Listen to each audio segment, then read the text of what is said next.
Also brought glasses. I only use them when I read, but I think I'm going to wear them tonight. Huh? I'm already more impressive to you, aren't I? That's really all I'm going for here. Like Kevin was saying, I mean, the interesting thing about this particular topic is the great diversity that's going to be here in this room and the length of time that we have. Yeah, like I said, I thought it was 30 minutes, and then I found out that last week that Jim went 50 minutes, and so now I'm encouraged. Now I feel like I need to top him. So, anyways, no. Again, there's just a lot of diversity here from people who are Christians, who are inclined to believe in the creation story, but just feel like they want to use a little help. There's maybe some people who are believers that are very skeptical. And there may be people who are here just because someone brought them here and they're ready to get real skeptical. Mm-hmm. And they're thinking, maybe I can just crush this guy, and it will be awesome for you to do that. I like that. I went to Hendrix College several years ago, 20 years ago, and even then it was a liberal arts school, and you had to take classes in a lot of disciplines, the natural sciences and philosophy and religion and everywhere. And this was a big thing. We talked about it a lot. It's an important issue, and it carries a lot of emotion. And I understand and respect that, and have enjoyed engaging with people in conversations about this for a long period of time. I do not anticipate necessarily changing people's minds if you come in here pretty hostile to some of the things that I'm going to say, which is totally cool. Because the thing that I love in situations like this is to initiate a dialogue. Which is why I said from the very beginning, I was glad to do it, I was planning on it, told my wife, so when you're going to be home, I said, I have no idea when I'll be the last person to leave, so when the next to last person leaves, then I'll go, because this is what we want. This is why we have the small groups, so we have the Q&A afterwards, we say afterwards, and if the discussion needs to continue beyond this week, really it becomes a question of what are the things for you that are keeping you from embracing fully what God has for you. And so again, knowing that there's a broad diversity of opinions and thoughts here and where you come from, there's going to be some times where you're going to think some of the things I'm going to say, you're going to be like, well, now you're just talking way over my head. And some of you are going to think, you're being so elementary, and everything in between. And so again, in a short period of time, I hope that some of the things that we cover will hit everybody. And again, I just encourage this to be a continuing discussion for us. And so we'll start with this. We'll start with kind of the timeline of what it is we're talking about. When you say creation, evolution just really specifically refers to how did we move from not life to the complex life that we have right now. And evolution would say that in slow mutations and iterations over time, we went from very simple organisms to the great diversity and complex organisms that we have today. And you compare that with creation, and creation would say that this is something that God initiated. Okay, but really you're talking about more when we're talking about creation. We're talking about more than just how did people come about or how did all the animals we have, but you're talking about everything from the very beginning. And in scientific terms, you're talking about the beginning from the Big Bang to when the universe came into existence, and then how long it took for the planets to begin to form, and how those planets formed, and then when did life first sprout up, and how did that happen, and slowly over time, how did life come about? And how do we get to where we are right now? And so we won't specifically just be talking about evolution, but we're going to be talking a little big picture just about the scientific mindset that says, how did we get from nothing to everything? And evolution plays a part in that, but according to the scientific worldview, the universe is about 15 billion years old, and the Earth is about 4.5 billion years old. And life, depending on how you define it, has only been around for 1.5 billion years old. We're going to talk about the whole 15 billion, not just the evolutionary piece. Because I believe that the thing that we come up against is really, how do we view the world? When we just start this conversation, we are starting and initiating a conversation right now about how the world and how people and how life and how everything came into existence.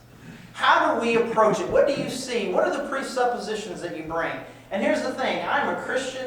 I'm a pastor. And I have an agenda with all of you. I'm not trying to say, hey, listen, I'm a neutral person and I see both sides. I don't see both sides. I have one side. And I desperately want you to believe in my one side. Okay, I am not your friend in that regard. It's like, hey man, whatever, bro. It's not whatever, bro, because it's very important to me and I have an agenda. And I have a way that I look at the world, and I see God in my life. I see God in the lives of my kids. I see God all over the universe. Everywhere that I look, I see the hand of God. So I have an agenda, but I would like to suggest that the people who are telling you the opposite of what I say have an agenda as well. And they look at the world and the universe through a particular lens, and it's that lens that I believe that's very important. So I want to just talk about just a few things that I think kind of make up kind of the presuppositions of kind of what we'll call a scientific worldview, or maybe we'll use this word, a naturalist worldview, or maybe a materialist worldview. And these things, what this means is, we'll start with this number one, and we'll say this very fancy, that the world, that the universe is a closed system. The universe is a closed system. What that means is that all that there is the universe. And this is what the scientific approach that leads to belief in Darwinian evolution would believe, that all that exists really is the universe. There's nothing outside of the universe that is doing things to the universe. So that eliminates a few things that a lot of people, Christians in particular, believe in. God, angels, demons, those kinds of things. All that exists is the universe. Okay, so that's one. The second one is this, is that everything that you can know about the world can be observed through your five senses. You can see it, you can hear it, you can taste it, you can touch it. There's nothing that exists that cannot be, again, this is a scientific idea, that cannot be observed. It can be observed in some ways. Maybe it's so small or so far away that it would be really hard for us to observe it, but given the right tools and enough time, one could observe it. So there's nothing completely unseeable. We, as a human, we have everything that we need to be able to observe everything about the universe. And the third assumption is this. We have the universe, a closed system. Everything can be known through the senses. And the third one is this, that things are now as they've always been. Things are now as they've always been. The universe, the earth, people, life exists like it always has been. There's never been a time where the universe or people or life or anything was anything different than what it is right now. It's always been this way. I'll give you an example. You go to the Grand Canyon and they say, hey, water is, we can know how old the Grand Canyon is because the water goes through the Grand Canyon. It erodes the rocks at this much every year. So therefore we can determine that doing that every year, it is these many millions years old. So the assumption there is that there's nothing unusual that's ever happened. It's always happened the same way. So there's never been anything that's ever happened to the universe because the universe is closed. There's no God that's ever done anything crazy, and there's never been a time where the world was different than it is right now. Now, for those of you who come with more of a Christian worldview, you probably object to all three of those. You say, I don't believe that the universe is closed. I believe that there is a God, and that God is active in the universe. And I do believe that there are things that are true about the world that we live in that you cannot see. That there is an invisible God. And He has invisible agents that are working on His behalf. And you probably also believe that things aren't now the way that they've always been. Perhaps, based on your understanding of what the Bible teaches about life and how the world came into existence, perhaps you believe that there was a time that the world that God created was without sin. And that world became cursed. And there actually were several supernatural kind of cataclysmic events that happened early on with creation, to the flood of Noah, etc. And if those things happened, then the conclusions that scientists have made would necessarily not be, they'd be misreading. I mean, for example, go to the Grand Canyon. The Grand Canyon has been eroding the rocks a little bit every year for about 100 years. But what if at one point in time, an incredible flood took out the whole world? How fast do you make a Grand Canyon under those circumstances? Again, you have an outside event, an outside person, an outside God coming in, doing something to the universe, and doing something really fast all at once. Okay, so when I begin to talk like this, and again, if there are any science majors, I was a math major, so they counted it as natural science, but it really wasn't natural science. I took a biology class, and I took a lot of classes where this came up. I'm a mathematician, and then what happened at times when I would start talking with people about this is they would say, bro, it just sounds like you're anti-science. And I remember this is exactly how the conversation went. I was sitting in the classroom. It was a religion class, actually at Hendrix. It was my senior year, and this professor, even though he had he believed in God of sorts, he was very pro-Big Bang, very pro-evolution, believed that was an appropriate worldview. And so we're having a discussion, the professor, the whole class, and me. It's just kind of how my life was. It was fun, and it's what I do. And this dude calls me out, and the crazy thing was he was an art major, and I don't mean to offend him or you or any art majors that you may know, but I'm not going to accept a lot of scientific criticism from this art major, and again, I apologize, art major. He says to me, you sound so anti-science. He's like, do you believe in light bulbs?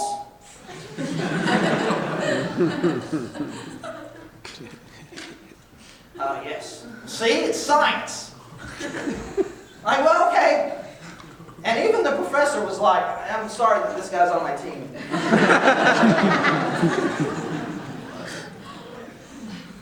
I'm not anti-science. I just believe that there are limitations to what scientists can tell us about the reality of the universe. There are just some limits. You can make a light bulb work or not work, and you can improve and make a different light bulb or a better light bulb. And you can test things. You can have an idea. It's like, I bet this will work. I bet this won't work. And you test it, and you can observe it happening. I mean, you guys have taken things about the scientific message. It's observable. You make a hypothesis, and you can test it, and you can observe it, and you make these predictions and these kinds of things about what's going to happen. Or maybe you can look at the way that things work. How do things work? I'm going to examine this. I'm going to examine how a heart works and how a heart gets blood to everywhere. And this is things that science can definitely tell us. But the further you go back in history, the further you go back to the very beginnings of the universe, science, I believe, has its limits, because I believe there does come a point where these suppositions about the way the world works become false. I do believe in an active God. I do believe in a God that has done special things. And if a God has done special things, and this God tells us the special things that He's done, then we need to take note of it. I mean, because I'll give you one more. We talked about the Grand Canyon. You say, well, the universe blew up there at the Big Bang, and it's going really fast. And based on how fast it's going, we can tell it's 15 billion years old. Well, what if the God of the universe did things really fast? What if He did something that would have taken 15 billion years, and you said, let there be light, and boom, everything was everywhere all at once. And it moved really fast. And what we're seeing right now are the aftershocks of a God who does things really fast. What if? Well, that's not scientific. It's like, I'm not trying to be scientific. Again, I've got an agenda. And what I'm trying to tell you is I'm trying to give you perhaps a different lens to view the world with. And so one thing, as we continue on here, one more thing on this. And again, we're talking about a Christian worldview here, and I don't mind necessarily being thought of as anti-scientific. And the fact that I believe that a God created the world, and the fact that I believe that we didn't evolve over time, is not the least scientific thing I believe. It's not the craziest thing that I believe. The least scientific, craziest thing that I believe is that there was this dude, and he was walking around, he was alive, and then he was dead, and then suddenly he wasn't dead anymore 3 days later. That's the craziest, dumbest, anti-scientific thing that I believe. And it is absolutely riddled in a personal faith that I have. And so there are some things that I say, and I'm comfortable with people telling me that you sound dumb, or that you're not smart, or whatever. Because actually Paul predicted such a thing. In 1 Corinthians chapter 1, he says the message of the cross is foolishness. 1 Corinthians 1, 18 to 25. You can write this down. You can come back and look at it later. I will destroy the wisdom of the wise, the intelligence of the intelligent I will frustrate. Where is the wise person? Where is the teacher of the law? Where is the philosopher of this age? Has God not made foolish the wisdom of the world?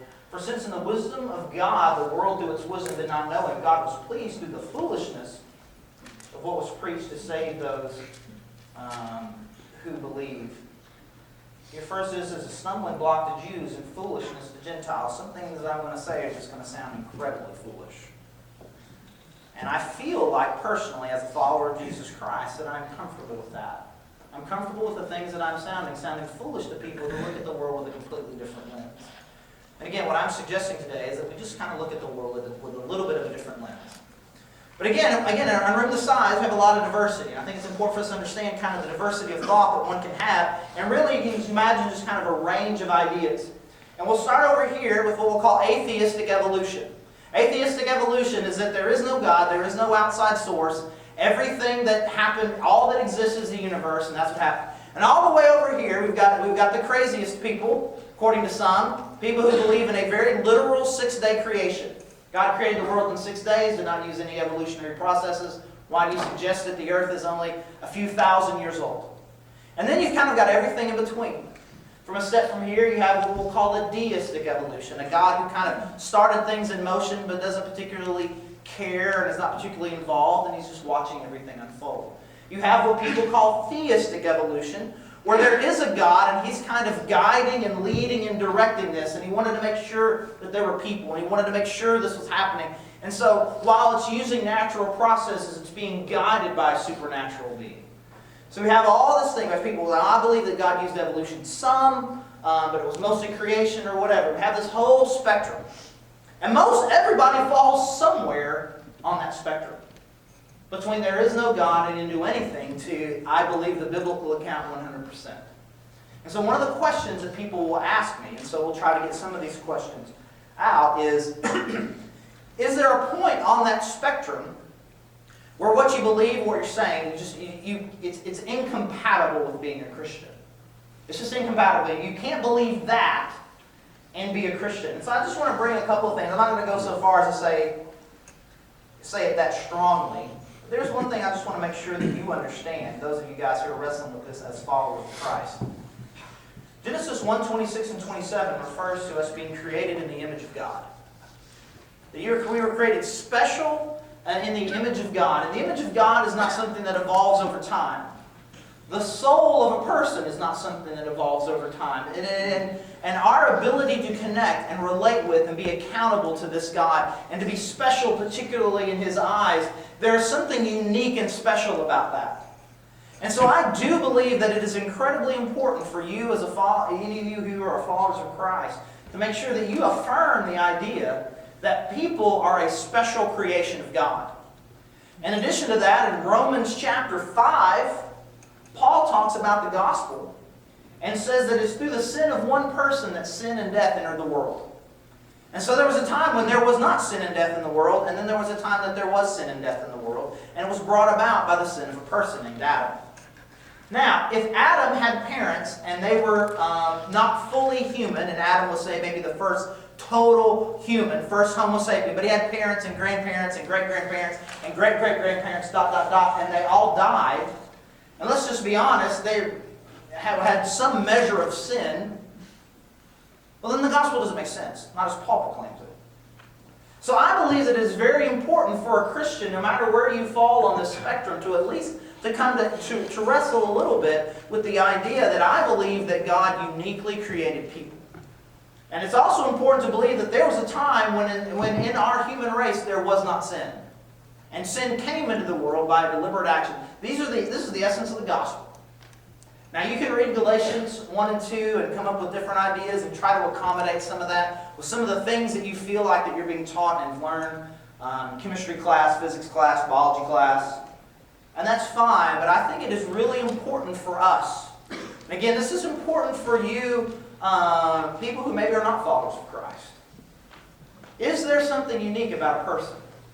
Or are we just simply, to date, the most highly evolved species?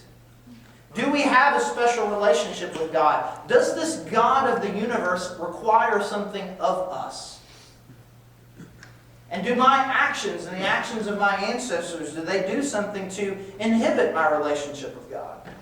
Because these things become very important. And when science and what we believe about God, there's some overlap here. And I think it's important for us.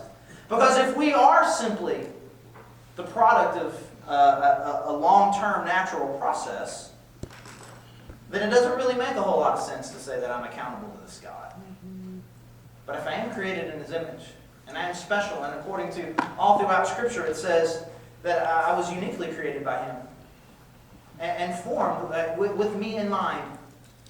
And He wants to have a relationship with me. Then what I believe about how I came into existence, and ultimately all of us, it does really matter. All right? So we'll skip.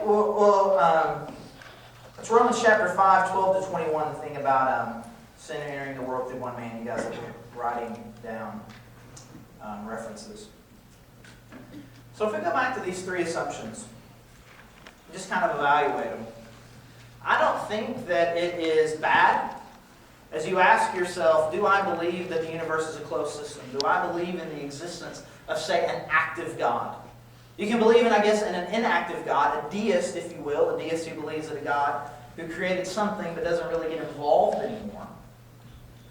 But if you believe in a God, if you are a theist of some kind and you believe in a God that is active, I think it's okay to say, well, and I have personal reasons for that. It comes from my experience. It comes from the things that I believe that have happened in my life.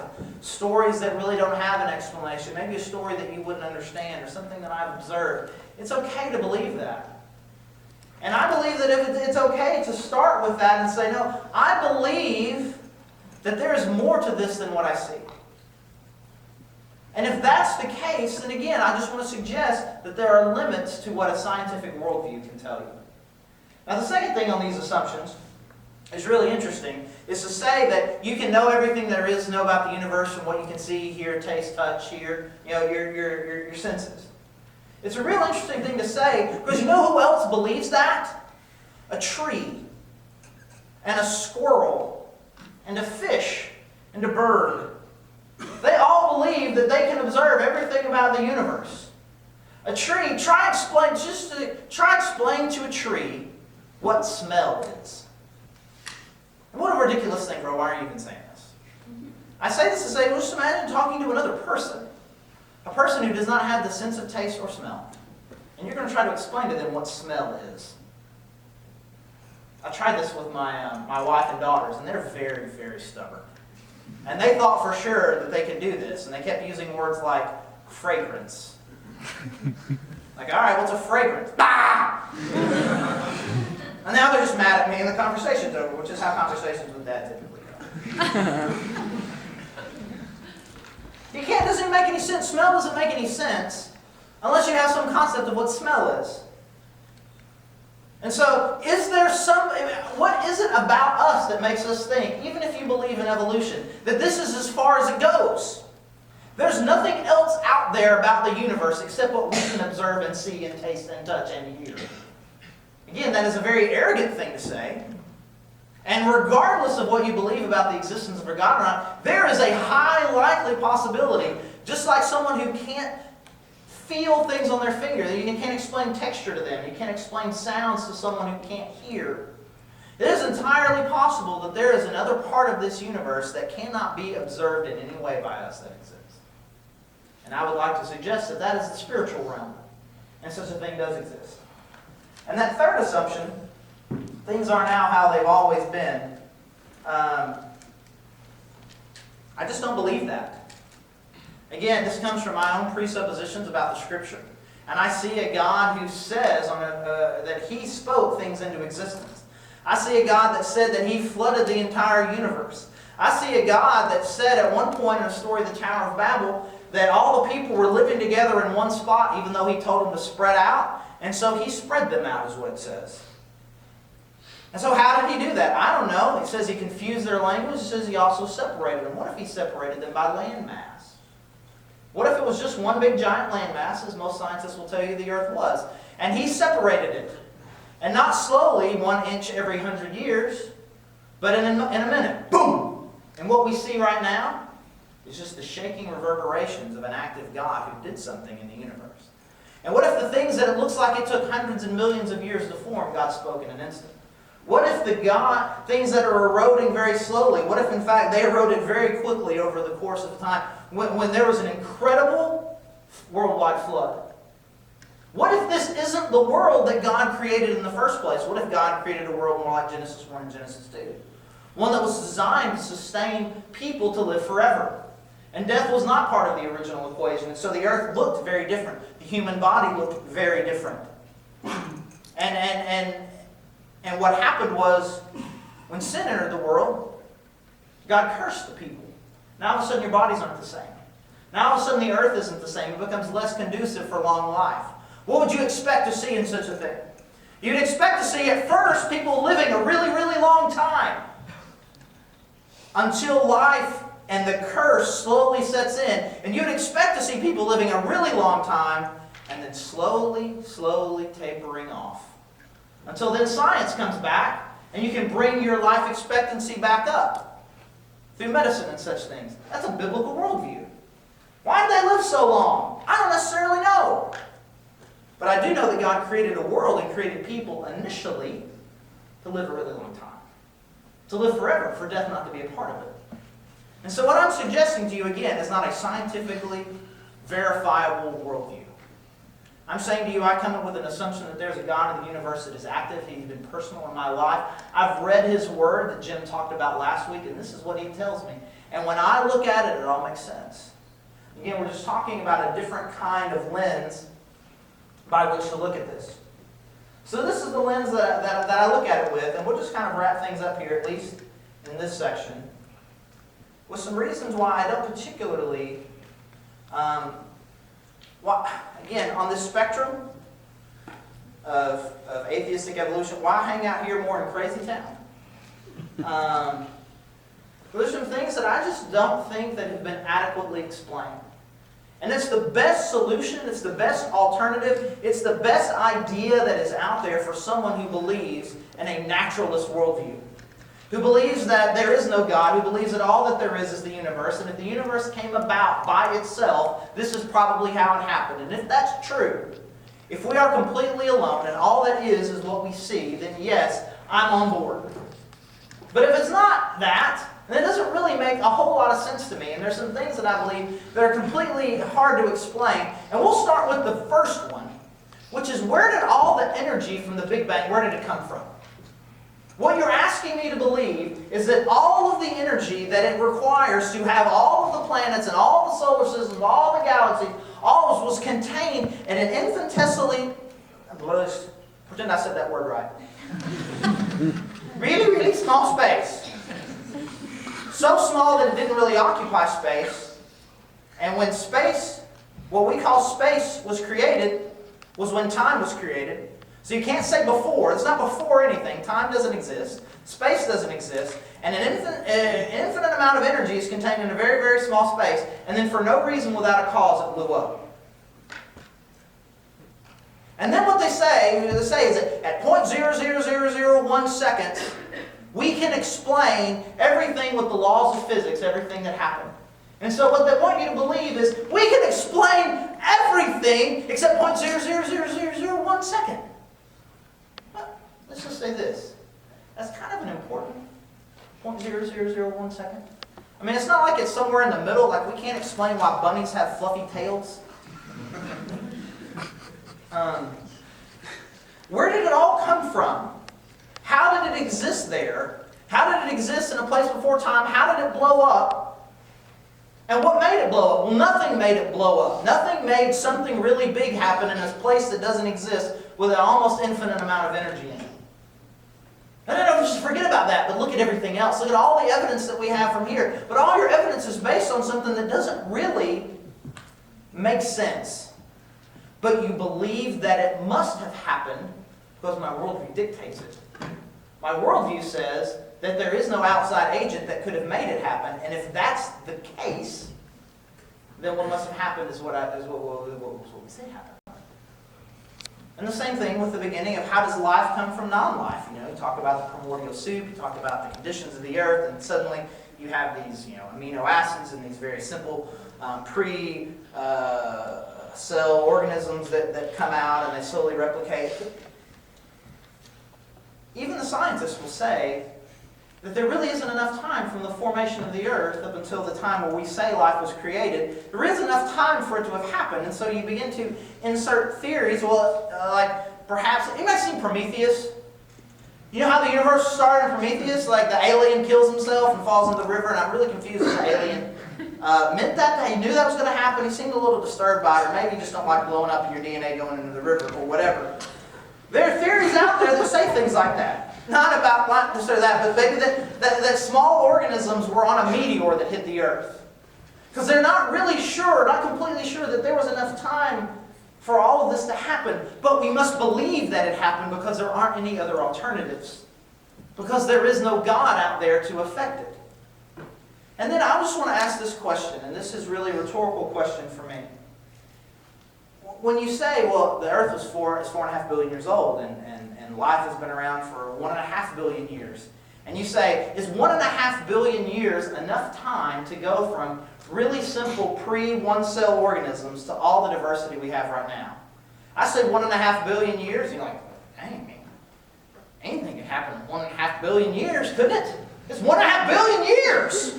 Surprised more hasn't happened. Where are the flying cars?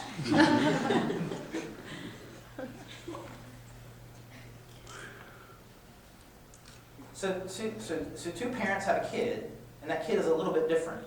And that happens over the course of a few 100 million years. And then ultimately you can go from a single-cell organism to everything that you see right now. Is that adequate? And again, if you are an avid reader, I really do encourage the reading of this book. You can also get The Case for Creator by Strobel. Help answer these questions really well. And so I don't want to monopolize your small group time. So I just throw that out as a question. And, and people will say, well, you don't believe in evolution then? Well, it depends on what you mean.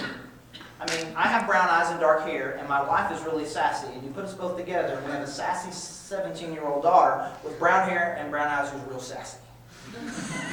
So our families, okay, so we're changing, we're evolving. There's a story about the moths in the trees. Anybody ever in Moths in the Trees know what I'm talking about? Moths in the Trees is this place, and there's white trees, and the white moths can hide on the white trees, and the brown moths get eaten, so there's more white moths than brown moths, and there's industry comes nearby, pollutes it, and now the white trees become brown, and brown moths can hide on the trees, and now the white moths are getting eaten. Evolution. Little birds, small beaks, long beaks, when there's seeds everywhere because there's good climate, everybody's okay, but then all of a sudden the rain goes away and all the seeds are buried deep, and now the long-beaked bird can get the seeds. Small-beaked birds can't. It's evolution. Now, if you're talking about adaptation, if you're talking about birds becoming different kinds of birds to adapt to different environments, if you're talking about moths and changing conditions, other colored moths become favored over other colored moths, then yes, I believe in evolution. Do I believe that that is sufficient to explain all of the diversity that this world now has? The answer is no. And so we'll talk about the difference between microevolution, something that is adapting within itself, and something that is becoming something that it's not. A fish becoming a reptile over the course of hundreds of millions of years. I mean, that's just, is it sufficient? And I would say that it's not. One last thing, and then we'll break up. And again, I've been known in previous lives to have like an 8 to 10 hour workshop that I give on this topic, condensed into 35 minutes for you guys, which I don't think I've done 50 minutes yet. I don't think so. I should have looked more when I started. So again, this is just the beginning of a conversation. But there's one thing that's really that I love, and people call it, it's got a fancy name to it, it's called the fine-tuning argument. And that the existence of the universe and the existence of the world and these kinds of things are designed perfectly for life. And my favorite one, and there's a whole list of these things, and for you guys who like Googles and are interested in these kinds of things, you can just Google the phrase fine-tuning argument for creation, just kind of check it out. My favorite one is this.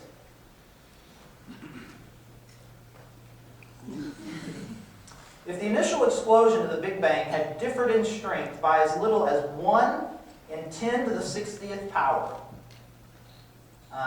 the universe would have either quickly collapsed back on itself or expanded too rapidly for stars to form. In either case, life would be impossible. 10 to the 60th power can be compared to firing a bullet at a 1-inch target on the other side of the observable universe, 20 billion light years away, and hitting the target. So if it had just been a little bit faster or a little bit slower, none of this would be possible. And I'm telling you, that's just the beginning of an incredible list of what an incredible coincidence all these things is. 1 in 10 to the 60th power this, 1 in 10 to the 50th power this. And all of these things, if one of them were off, life wouldn't exist. And even the people who call themselves the new atheists, your Richard Dawkins, your Daniel Dennett, Sam Harris, these people, if you've ever read any of these things, and maybe 4 people just knew what I was talking about right now, they'll even acknowledge, it's like, if there's an argument out there for the existence of a God, that one's hard to overcome. But they overcome it because they presuppose it to be true. They presuppose that God can exist, and so, sure, it is 1 in bazillion unlikely that we have life in this universe, but we have life in the universe, so therefore it must have happened. You presuppose it. You presuppose that God doesn't exist, and then you use science to prove that God doesn't exist. And for those of you who are involved in philosophy at all, you know you cannot prove your own presupposition. You just can't, but that's what we've been led to believe. What we've been led to believe is that you can have an approach to the world and universe and pretend that there is no God, there is no outside actor acting on the universe. And because of that, now that we can explain almost everything, not quite, but almost everything enough, we've proven our presupposition. You just can't do that. Because your presupposition is wrong, all your observations are wrong, everything you think you know about the universe is wrong. Again, not anti-science, just anti what science can tell us about origins. Observable science, predictive science, falsifiable science, it's totally fine. But there's something very different about a scientific approach that tells us something about the universe that in itself is not a scientific statement. That the universe is a closed system is not a scientific statement. It's a philosophical statement. It's a presupposition. It's an idea. It's a concept. It can't be proven. And so even the scientific worldview has to lean on things that are not scientifically verifiable, which is fine. I don't judge them. But don't accuse me of having a worldview that is more philosophical, more supernatural, because all of us have to start somewhere. And again, what I would like for you guys to do, who are leaning one way or the other, is to consider putting on a different lens. So let's break up into our small groups. Encourage you guys to do that. Start asking some good questions. I tried to cover as much material as I could in a small amount of time, but there are a lot of things that we didn't talk about. We didn't talk about fossils or dinosaurs or anything like that. And you may be thinking, man, I don't want to talk about fossils and dinosaurs. So ask your small group leaders about fossils and dinosaurs. We'll come back in a minute. Okay, thank you so much, Charlie. That was fantastic. All right,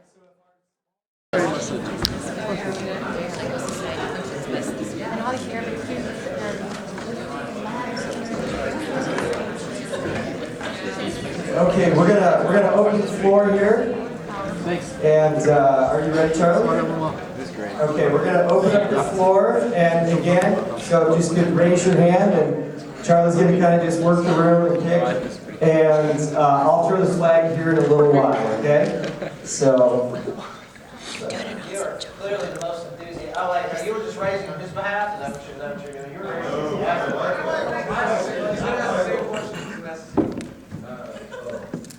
Brother Charles, what about...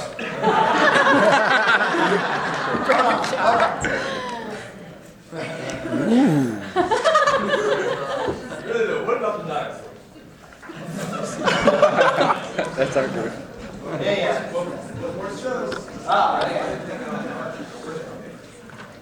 What about dinosaurs and were they on the ark? All right. Well, let me just start with this. Kind of where I come from. I think you probably got a little bit of this from what I said before. I don't feel this huge internal pressure to prove to you anything. In my own heart and life, I feel like I need an internally consistent worldview that makes sense of everything that's known. And so the fact that what I may say at some point seems like, well, that's just ridiculous. That's fine. It's fine. So, dinosaurs. How do you fit them in? Here's one thing I want to say between the dinosaurs and the fossil record. I believe that God put animals everywhere, and it's pretty clear from Genesis 1 through 11 that all the people were consolidating themselves in one place. Okay, so all the people were hanging out in one place all the way up until Genesis 11, the story of the Tower of Babel, which you may or may not know. So animals are everywhere, and people are all in one place. And so most of the early history, and so most of the earliest things you will find in a fossil record are going to not have humans in them because humans had concentrated themselves, even though God had told them to spread out. Okay, so in addition to that, so there's dinosaurs. All these dinosaurs, where did they come from, and where did they go? I have no reason to believe that dinosaurs didn't exist. I don't believe that dinosaurs are a great conspiracy, but you can most certainly Google that if you want, dinosaur conspiracy, and you will enjoy that. The other thing you can Google, this is way off topic, is King James the only right Bible. You can Google that. You can waste a lot of time there too. There's just some great stuff out there. Internet. Wasting time. So I do believe dinosaurs did exist. I don't have any reason to believe that they were not part of the initial creation with God, that meant that they would be at the same time as humans. No reason to believe that they would not end up on the ark. After the ark is over, by the way, you think, well, the ark would have to be really, really big then, right? Let's just say that you're Noah, right? And you think, I've got to get all these animals. What age animals would you pick? I would pick the baby hippo. You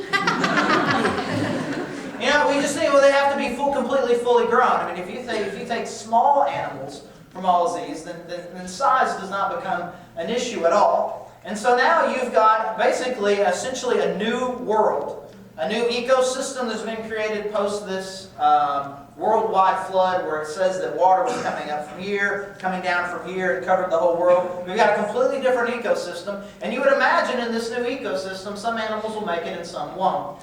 And I would also imagine that if you were the people, and now, according to the scriptures, now people are beginning to hunt and eat animals for food, which up until this point, it would seem that they were all vegetarians. So now that's a new addition to the ecosystem as well, in addition to the fact that if I were person, and I was interested in maybe making some animals go extinct, you probably would go for the large, scary ones. And so what I mean to say about that, and it sounds very flip and very anti-scientific, which is totally fine, but what I mean to say about that is that species go extinct all the time for both natural and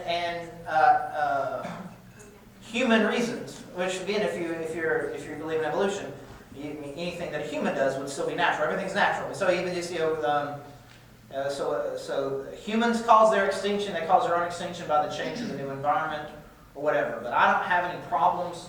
I don't believe in a dinosaur conspiracy. I think small dinosaurs could totally fit on the ark, and it's clear that they are extinct now. And again, there's any number of ways that animals go extinct. That is a short answer because I'd rather answer a lot of questions. But you can ask a follow-up dinosaur question.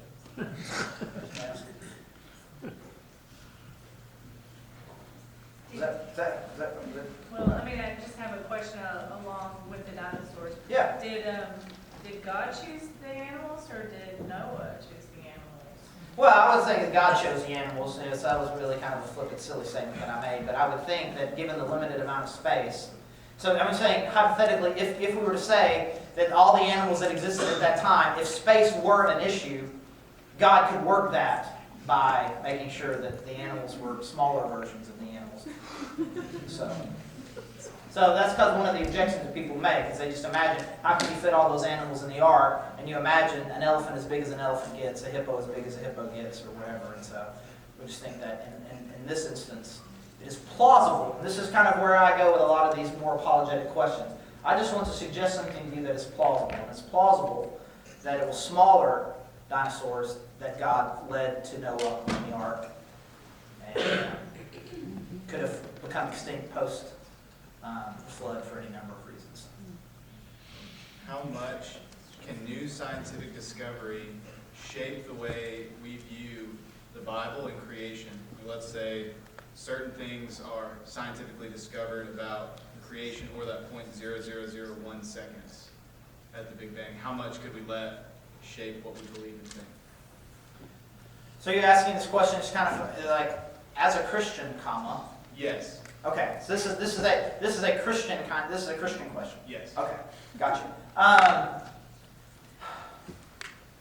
I'm perfectly content and I said this very early on, I'm perfectly content being thought of to be an idiot.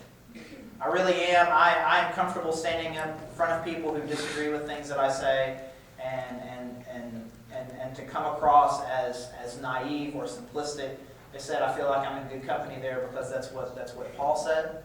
And again, I believe that as science makes new discoveries about the way things currently work, how things function, being able to map DNA and all these kinds of Human Genome Project, these kinds of things. I think these are incredible discoveries, but I think how you view those discoveries really, and this was kind of the main thesis of my talk, how you view those discoveries really depends on the lenses that you're wearing as you're listening to them. Are we learning more about an awesome creator God who has an incredible amount of attention to detail and has created something incredibly complex, that the more complex we discover that it is, the more and more unlikely it becomes that this was something that was done completely naturally. Now, once we start, again, I believe that once science starts going back and not saying how things were, but to how things were, I just listen to them less.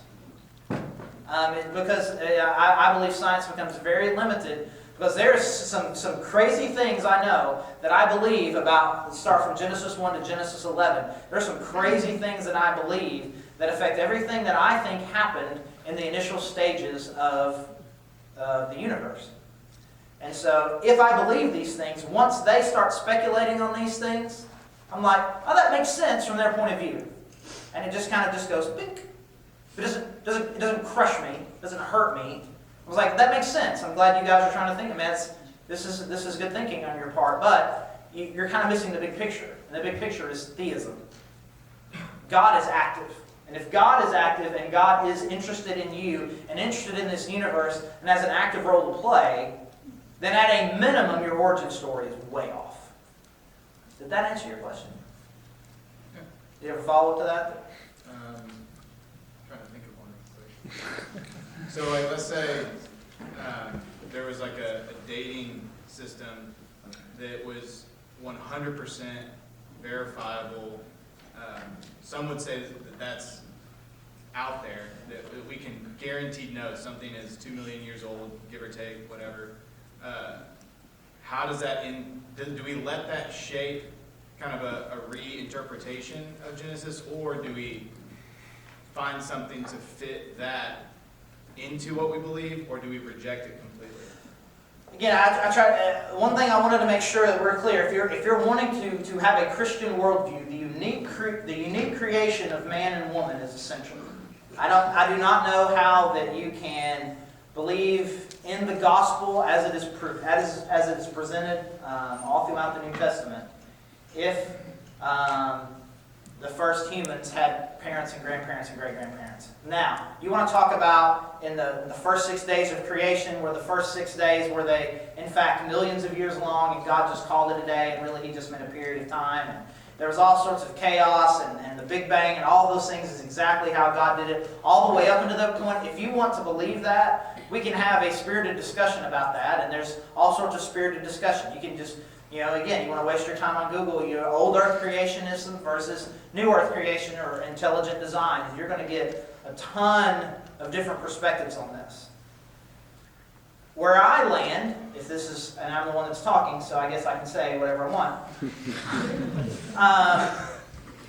If you were to take, let's just imagine it said that Genesis 1 and 2 is exactly what happened, and Adam was a special creation by God. And then Eve was created from Adam's rib in an instant, a full-grown woman. And you could get a scientist to go back in, I almost made a Back to the Future reference that you wouldn't get. I would get it. Yeah, 1985. Who was born in 1985? Go back in time and have a doctor examine Eve, newly created. How old do you think this doctor, this scientist, would declare that this woman was? How old was she 1 year later on her birthday? Okay, so that is it's a strange question. What I mean by that is that she's probably going to appear to be somewhere between 16 and 30. And that's just what she's going to seem like. She's not going to. She was not created a newborn. Adam's response to her was very whoo, and so where I imagine a full-grown naked woman that he is just all excited about seeing. And so science, using all the right methods, would come to a wrong conclusion based on a supernatural fact that doesn't fit in with their worldview. Doesn't mean the science is bad. It just means there's a fact that is not known by them, which that this woman was instantaneously just recently created. Doesn't mean the science is bad. It just means there's a fact that's missing. How old is the earth? Well, if it all started in an instance with a giant blow-up, and we know we moved out at this pace, and we know that it formed at this, then we can know that the earliest rocks must be this old, and the next rocks must be this old, and the next rocks must be this old, and the next rocks. And these are perfectly legitimate dating methods. But if in fact God went, and we went from Big Bang to Earth in a period less than 11 billion years, then even though all the scientific methods are correct, they're going to be wrong because there's a supernatural event that they're not accounting for. Which they have no need to account for. They're not theists, and they don't need to be theists. But it's why I look at their conclusions and say, well, that's why what you're saying doesn't fit with my worldview. And what you say fits with yours, and that's fine. We're not going to fight about it. But it's why, especially dating methods, and I'm glad you brought that one up. But the dating methods don't bother me because they're examining something as if it happened slowly over time, not instantaneously created by the God of the universe. And so good methods producing wrong results because there's a supernatural event that they're not taking into account. Yes, sir? With the new information that the Pope has given, do you think that's going to discredit creationism and evolution, and the scientific view will be Pope approved? Like, how do you think that will? I would be surprised, and knowing I was doing this tonight, I tried to read up a little bit on what the Pope said. And if you don't know, the Pope has declared that he believes the Big Bang and evolution are facts, and Christians shouldn't fight it. I would be surprised if the Pope in that meant that Adam and Eve were not special creations by God. I would be totally surprised that if you ask Pope a handful of follow-up questions, that he would say that he does not believe that he believes that Adam and Eve had parents. I'd be surprised, but maybe he does. There are plenty of people in high levels of Christian positions that would say that, and okay.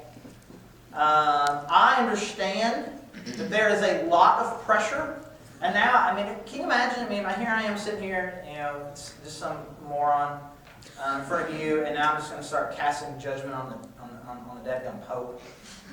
So can I just assume some humility here, and then I can evaluate the Pope? I get it. There's a lot of pressure. There's a lot of pressure to conform to what is accepted. All smart people think this: I want to be a smart person. I want to be thought of as modern. I want to be thought of as enlightened. I want to be thought of as accepted. I don't want anybody to think that I'm stupid. I don't want anybody to think that I'm naive. And so I'm going to do what I can to accommodate what I believe and still hold on to some things that I feel like you can't speak to. But I'll incorporate as much of this as I can. And I get that pressure. I am arrogant enough, and maybe on my best days, I trust God enough, so I don't feel that. I feel that pressure less.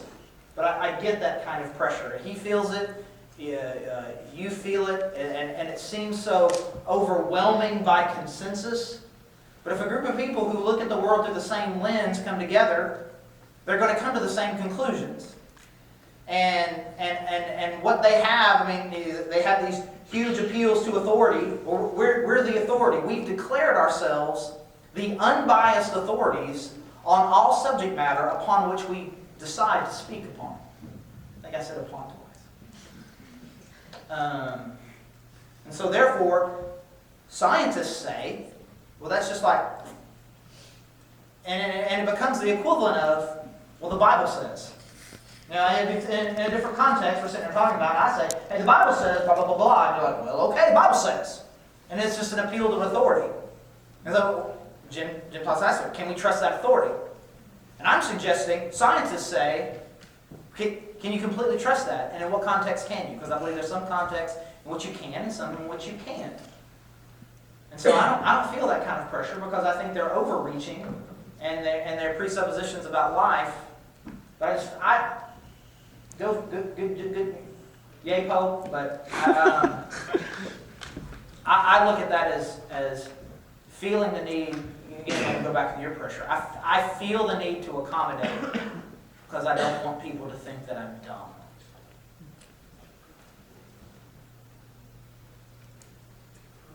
So in Genesis 4, it talks about Cain killing Abel, and that God sent him out and he got a wife. Where did that wife come from? Yeah, so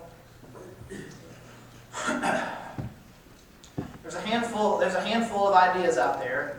I'm crazy enough to think that again, because it happens at the very next chapter, we imagine it was like the next day, but there's no sense. We have no idea how much time has passed there and how many kids Adam and Eve have had. And again, if you're just going to take a very literal approach to Genesis 1 through 11, then we've got people marrying and having kids with their sisters. And then ultimately with first cousins, and then it gets less and less weird over time. But even Abraham married his half-sister, which is less problematic, in part culturally and in part genetically.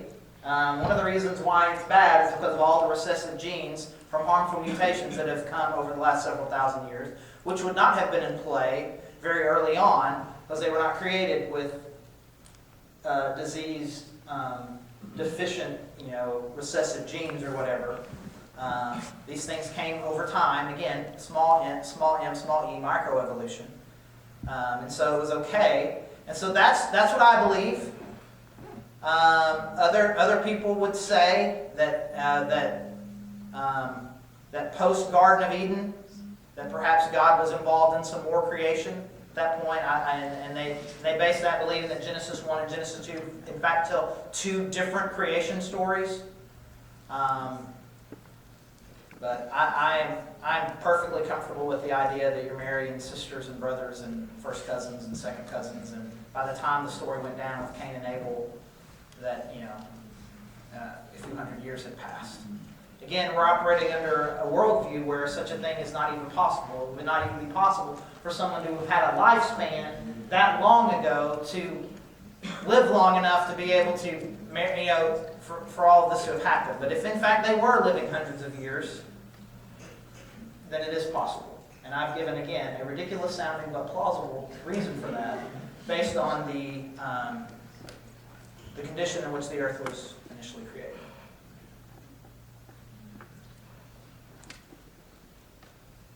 So, from a theistic perspective, how do you explain the broad scientific consensus around evolution without assuming some kind of conspiracy, be it man or spiritually conspired? Yeah, so that's the first question. Okay. So the question being, if, as a theist, how do I explain that this entire community of really, really smart, educated, good-hearted, normal people believe something that is counter to what's so broadly accepted? Right. Especially that if one of them could prove something that was different from the entire mass, and they could prove something different, they would be famous and acclaimed for that. So the point being, they would be looking to find whatever is true, but they're all finding the same thing. Yeah, okay. So your appeal to authority argument wouldn't necessarily work as a response. Possibly. Yeah. Right. So the idea is that the scientific community is very open to diverse thought, diverse opinion, and is really looking for someone to analyze their really deeply core-held beliefs And if somebody were to challenge their deeply core held beliefs, they would want to publish their reports, and I don't know anybody who's like that, scientist or not. I don't know people who are like, you know what I'm really excited about is having people challenge my deep core beliefs, and I want to publish and promote them. And so, again, these people are quickly and summarily dismissed. We won't talk about creationists because they're a different category. But the intelligent design people have some really interesting things to say. Philip Johnson, the guy who wrote this book, is kind of the pioneer of that movement, and asks a lot of questions, has written a lot of articles, and there are certain scientists that, again, aren't necessarily, that are just asking questions. And there are plenty of reports and anecdotal evidence out there of trying to publish articles that just ask tough questions that will get peer reviewed and published, and then then the scientific community comes very hard on the magazine that published it. The magazine then renounces the publication of said article, and lesson learned. So I would suggest that at least on a few core held beliefs, conspiracy is not the right word as much as it's settled science. And I don't want to get political here, but there's another example of that in the political realm that's creeped into the political realm on what is or is not climate change. And there's certain things that are, quote, settled, and we do not. And so people who disagree with something that is, quote, settled, how about this? I'll say it this way. Richard Dawkins, you might know who Richard Dawkins is? He's kind of one of the leading atheists, and he's a geneticist, big into evolution. They ask him, why won't you debate, so-and-so or so-and-so, these creationists or intelligent design people? Why won't you debate them? And he says, why would I waste my time doing that? And I wish I could get the quote exactly right, and I wish I could do it in his awesome British accent. He said, if you're going to have me give a lecture about the human reproductive system, I'm not going to debate someone from the Storkian viewpoint. So the baby comes from a stork. Storkian. So I'm not going to debate that. It would be ridiculous for me to share stage time with someone who thinks babies come from the stork. So I would suggest that it is pretty widespread, that sort of closed-off attitude, especially since most of the things that I'm saying are incredibly not scientific. Yes, sir. Would you say there are good or positive things that Christians can embrace about science or from science? Absolutely. Again, like I say, how things work and what things we can do to improve the way things work. I mean, they have a lot to, cell theory is awesome. The way that they've, again, understand DNA and how these things happen, and the way your body works, and medicinal things, technology. They have a lot to say there, and we should be very encouraged by that. And there's no reason to be hostile to science. Again, part of my original thesis here is that I believe that there are limits to what science can authoritatively tell us, because there is a deep flaw in their presuppositions on life. And so, if God were to do something cataclysmic again, and they assumed that there was no God, then at least for a period, they would be off. But as long as, really all we see for the most part is God just kind of sustaining and just kind of keeping order, then yeah, everything makes sense. But even still, we do have a God that intervenes in very awesome ways in the lives of people, through healings that science can't explain, except to say, well, sometimes these things happen, which we say, hey, well, God's doing that. So, well, there is no God. It's just the amazing power, the healing power that the body can do to itself, or whatever, which again is fine. But I see the hand of God more than they do. But they also, because of their rigid discipline to only look for natural explanations, every awesome thing that's happened in medicine is because of that. And so it is a very helpful worldview in in certain circumstances. Often it feels like in our culture, Christianity and science are very polarized and seen as two things that are very against each other. Are there better ways that we as Christians could respond to scientific thought? Man, I would love to broaden that out to just about everything. Which is to say, how can Christians just get along better with everybody? How can Christians get along better with other Christians? How can Christians that go to one church get along better with a Christian from another church? Can I, from one church, come here and talk to a group of people who mostly go to a different church? You know, I mean, can we do that? We've become a very polarized group, and I think our culture dictates it too, because you can see it in the secular world with politics. There's right and wrong, and if you're wrong, then you're wrong. And we can't tell the difference between major disputes and minor disputes and tactical differences. We do not tell the difference. Any small difference becomes a major theological difference. And if we have a major theological difference, I must necessarily polarize myself from you. Be you a scientist, the other political party, or you go to the other church, or whatever. I think in general we need to have a very open hand towards things that are optional, which is why even though I'm a relatively young earth creationist, I'm not trying to sell that. I'm not trying to isolate it. And if anybody thinks that any compromise with evolution, then you're listening to the devil's lies.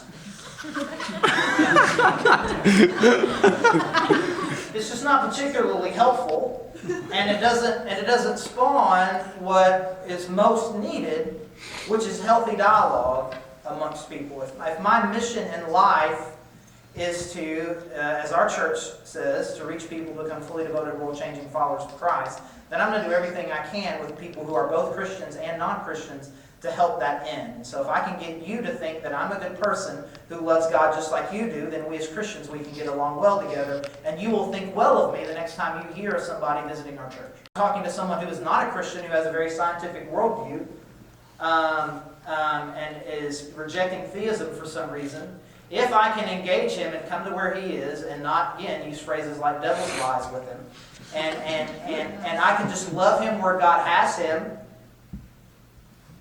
then maybe I can reach him.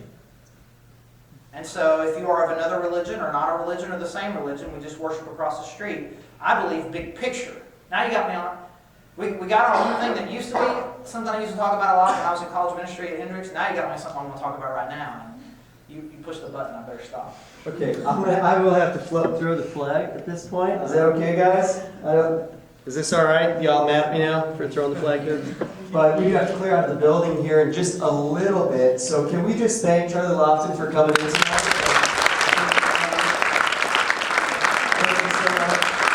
I want to encourage you, next week we've got Dr. Todd Aaron is going to be coming in and doing a lecture on world religions. And I think that's going to be definitely worth coming out to. If you want to stick around for a few minutes and talk and ask some more questions, go ahead and do that.